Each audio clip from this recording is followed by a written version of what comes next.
अच्छा खासा दोस्त भी दुश्मन बन जाता है। जीवन में ऐसा वक्त भी आता है। अच्छा खासा इस तरह से एक गाना, किसी मूवी का एक सॉन्ग है जिसे आपने सुना होगा। आप सोच रहे होंगे कि मैं मूवी और सॉन्ग की बात क्यों कर रहा हूँ। सलाम आदाब, मैं रमीज रेजा, आप देख रहे हैं द गगन टॉक। वीडियो में अंत तक बने रहें। आज बहुत अहम जानकारी, बहुत जो है बेहतर चीज को लेकर हम आपके बीच आए हैं। जब से बहादुरगंज में तौसीफ आलम का टिकट फाइनल हुआ है, तब से एमआईएम के जो पुराने लोग हैं बगावती सुर फूंक रहे थे। और कल ही सभी ने सामूहिक रूप से एमआईएम के बहुत सारे कार्यकर्ताओं ने, पद के पदासीनों ने सामूहिक इस्तीफा दे दिया। हम तमाम बारीकियों की बात करेंगे। यहाँ गलती किसकी? एमआईएम पार्टी की, तौसीफ आलम की, जिन लोगों ने इस्तीफा दिया उनकी, अख्तरुल ईमान की।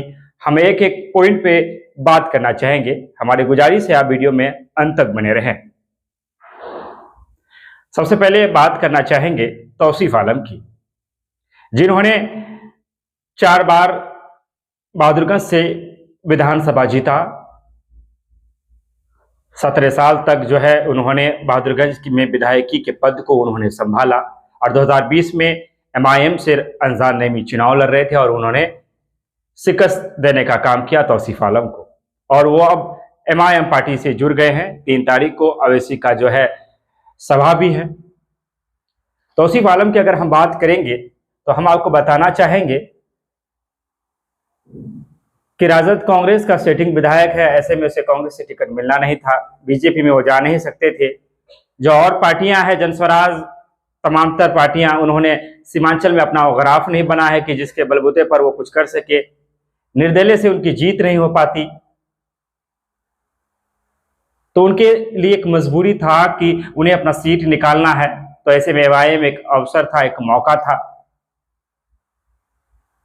चूंकि जो लोग बोल रहे हैं एमआईएम काफी मजबूत है, तो ऐसा भी नहीं था कि बहादुरगंज से किसी को भी टिकट दिया जाता तो हार जीत की बात तो अलग थी, लेकिन वो टक्कर भी नहीं दे सकते थे, वो बराबरी का मुकाबला भी नहीं कर सकते थे।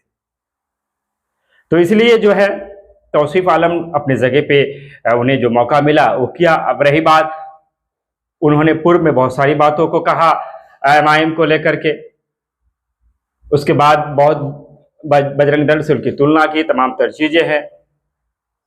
लेकिन ऐसा तो नहीं है कि ऐसा सिर्फ तौसीफ आलम ने किया है। बहुत सारे ऐसे लोग हैं सीमांचल में, खुद अख्तरुल ईमान कई पार्टियों को छोड़ चुके हैं।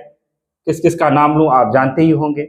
अगर हम पार्टी की बात करें तो पार्टी की भी अपनी एक मजबूरी रही कि पार्टी को जिताऊ कैंडिडेट चाहिए। पार्टी को चाहिए था जो मौजूदा विधायक है उनसे वो हर चीज में बराबरी का मुकाबला करे। चूंकि मौजूदा विधायक अंजार नईमी के बारे में कहते हैं कि उनकी आर्थिक दृष्टिकोण से काफी मजबूत हैं। राजद कांग्रेस एक साथ हैं। तेजस्वी यादव जिस तरह से लगातार बिहार का दौरा कर रहे हैं, ऐसे में राजद कांग्रेस को भी हम कमजोर नहीं आंक सकते हैं। तो पार्टी को ऐसा लगा कि तौसीफ आलम ही वो ऐसा है जो शायद बराबरी का टक्कर दे सकता, और पार्टी ने उन्हें टिकट दिया। अगर हम बात करें जिन लोगों ने इस्तीफा दिया उनकी, तो हम उन्हें भी गलत नहीं कह सकते हैं, क्योंकि वो लोग पार्टी में जुड़े रहे और वो लोग का विरोध इस बात से नहीं है कि टिकट उनको मिला। वो लोग यहां तक भी कह रहे हैं कि हमें विश्वास में नहीं लिया गया, हमसे मशवरे नहीं किए गए। तो ये होना चाहिए था कि उन्हें मशवरे में लेना चाहिए था। तौसीफ आलम हैदराबाद जाकर ज्वाइन किए, वहां सिर्फ उन्हें ज्वाइनिंग देनी थी। कैंडिडेट का घोषणा अख्तरुल ईमान खुद से करते। कैंडिडेट का घोषणा करने से पहले वो सबसे मिल लेते, जिस तरह से 2020 में किया गया था। लेकिन इस बार ऐसा नहीं किया गया। मासूम आलम को लेकर कुछ लोग ये कहते हैं कि तरह तरह की बातें लोग लिख रहे हैं, लेकिन हम ये कहना चाहेंगे कि मासूम आलम जब अख्तरुल ईमान मुर्दाबाद का नारा लगा रहे थे, तो नारा लगाने के बाद वो भावुक हो गए, उनके आंखों में आंसू आ गए, वो नम हो गए। क्योंकि मासूम रेजा, तौसीफ आलम, ऐसे बहुत सारे एमआईएम के कार्यकर्ता रहे। जब एमआईएम का कोई नाम लेने वाला नहीं था, तब से वो लोग पार्टी में जुड़े रहे और पार्टी के लिए मेहनत की और पार्टी को एक मुकाम तक पहुंचाया। कहा जाता है कि राजनीति और सियासत, खास करके हमारे यहाँ के नेताओं की अगर हम बात करें तो राजनीति में अब कोई सिद्धांत बचा नहीं है। किसी को हम दूध का धुला नहीं बोल सकते हैं। लोग एमआईएम से जीतते हैं, राजद में चले जाते हैं, कांग्रेस से हारते हैं, एमआईएम का दामन थाम लेते हैं। जो असदुद्दीन अवैसी कल तक जो है तौसीफ आलम को बुरा भला कहते थे, आज वो उनकी तारीफ करेंगे। जो तौसीफ आलम कल तक एमआईएम को लेकर गलत ख्याल रखते थे, आज वो सही ख्याल रखेंगे, उनकी तारीफ करेंगे। जो अंजार नेमी कल तक एमआईएम पार्टी का कसीदा पढ़ते थे, आज वो एमआईएम को गरियाते हैं, उनके बारे में अनर्गल बातें कर रहे हैं। तो यहाँ हवा में सभी नंगे हैं, कोई दूध का धुला तो है नहीं।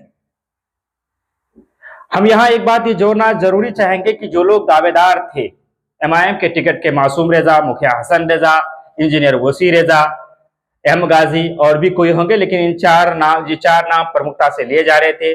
तो मैं समझता हूं कि इन चारों में से किसी ने अपने आप को उस तरह से पेश नहीं किया कि लोग इन्हें विधायक का कैंडिडेट समझे। अगर हम बात मासूम रेजा की करें तो किसी भी अंदाज से उन्हें हम कम नहीं आंक सकते हैं। एक नेता के अंदर जो खूबियां होना चाहिए सब उनके अंदर हैं, उन्हें एक मजबूत नेता हम मान सकते हैं, लेकिन कुदरत ने उन्हें पैसा नहीं दिया है।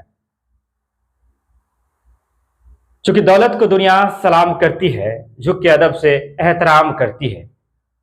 उनके बैंक बैलेंस ज्यादा नहीं है। अगर मुझे कोई पूछता तो मैं भी ये कहता कि शायद अंजार नेमी जैसे मजबूत कैंडिडेट जहां खड़ा हो, महागठबंधन के टिकट से चुनाव लड़े, आर्थिक दृष्टिकोण से काफी मजबूत हो, सूझबूझ वाला इंसान हो, तो उसके सामने शायद मासूम रेजा नहीं टिक पाते। लेकिन मासूम रेजा के बयानात को आप सुनेंगे तो उन्हें दर्द इस बात का है, उन्होंने कहा है कि हम छोटे भाई के तरह थे अख्तुल ईमान की, वो हाथ पकड़ के ले जा सकते थे, वो हमसे बात कर सकते थे। कैंडिडेटों पे हम बात कर रहे हैं, उसका फिर अख्तुल ईमान पे भी बात करेंगे। मुखिया हसन रेजा की अगर हम बात करें तो फाइनेंशियल दृष्टिकोण से वो ठीक थे, फाइनेंशियल कंडीशन उनका ठीक था, मुखिया बने थे, युवा चेहरा था, लड़ सकते थे, लेकिन उन्होंने कभी उस तरह से तैयारी नहीं की। ईद का मौका गया, तमाम तर चीजें की, वक्फ का मामला आया, किसी में उसने बढ़ चढ़ कर अपने आप को पेश नहीं किया कि उसे हम कह सके कि सही माने में बंदा चुनाव लड़ने की तैयारी कर रहा है। अगर बात एम गाजी की करे तो वो सक्रिय रहे, लोगों से मेल मुलाप रहा, लेकिन आम पब्लिक के बीच कोई ऐसा चीज नहीं कर पाए जिससे लोग उनके नाम का चर्चा कर सके। एक इन लोगों ने ये सोचा होगा कि टिकट जब फाइनल होगा तब हम उभरेंगे। इंजीनियर वसी रेजा की बात करें तो उन्होंने बंद दरवाजे से कुछ कार्यकर्ता बनाए, तमाम तर चीजें की, लेकिन उन्हें कोई कैंडिडेट कहे, मुझे नहीं लगता कि आगे भी उसे कोई कैंडिडेट कह पाएगा, क्योंकि मुझे लगता है इंजीनियर वसी रेजा के अंदर राजनीतिक जो गुण होना चाहिए वो अभी पनपे नहीं है। उन्हें राजनीति में बहुत सारी चीजों को सीखने की जरूरत है, 15-20 साल का समय उन्हें सीखने में लगेगा। बहरहाल हम बात अख्तुल ईमान की करना चाहेंगे। यहाँ एमआईएम पार्टी भी गलत मैं नहीं कहूंगा, पार्टी ने जिताओ कैंडिडेट चाहिए टक्कर, उन्होंने वो फैसला लिया। तौसीफ आलम को एक मौका चाहिए था, उन्होंने मौका का जहां उसे लग रहा था कि सुरक्षित है वो वहां गए, लेकिन अख्तुल ईमान से चूक हुई है।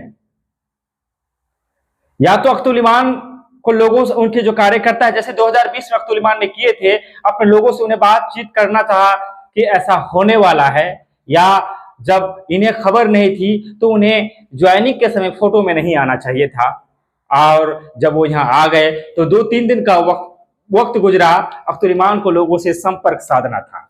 3 तारीख को असदुद्दीन अवैसी का आना है। कुछ लोग कह रहे हैं कि जो लोग पार्टी छोड़ के गए हैं उसे कुछ फर्क नहीं पड़ने वाला है। ये लोग लोभ और लालच में पार्टी से जुड़े थे, इन लोगों की पार्टी में कोई हैसियत नहीं थी, इन लोगों के जाने से पार्टी को कोई फर्क नहीं पड़ने वाला है। लेकिन वही कुछ लोगों का कहना है कि इन लोगों के पार्टी छोड़ने से पार्टी टूट सा जाएगा, इन लोगों के पार्टी छोड़ने से पार्टी जो है, पार्टी को नुकसान उठाना पड़ेगा। हमें आने वाले समय का इंतजार करना पड़ेगा और देखना दिलचस्प रहेगा कि आखिर क्या हो पाता है, बहादुरगढ़ की राजनीति किस करवट बैठता है, किसको फायदा होने वाला है, किसको नुकसान होने वाला है। लेकिन इन सब के बीच हम एनडीए को नहीं भूल सकते हैं। अगर एनडीए कोई मजबूत कैंडिडेट देता है, बात ये भी चल रही है कि कांग्रेस भी अपना कैंडिडेट उतारने का प्रयास में लगा है। बहरहाल इन सब चीजों पर हम कभी किसी दूसरे दिन बात करेंगे।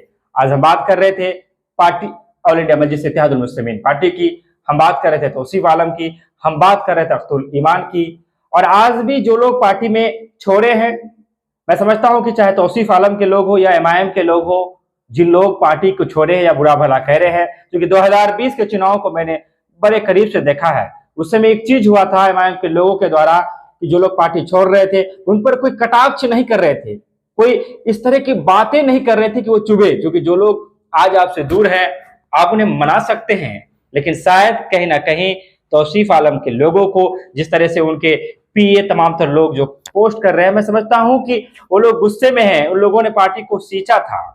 तो थोड़ा सा तौसीफ आलम और एमआईएम के लोगों को शालीनता बरतनी चाहिए। क्या पता कुछ दिन के बाद आप उन्हें मना सकते थे, लेकिन जिस तरह की कमेंट और उनको लेकर इजहार ख्याल जाहिर किया जाता है, तो अगर बंदा आना भी चाहे तो किस शर्म से आए, क्योंकि इस तरह की बातें जो कहा जा रहा है।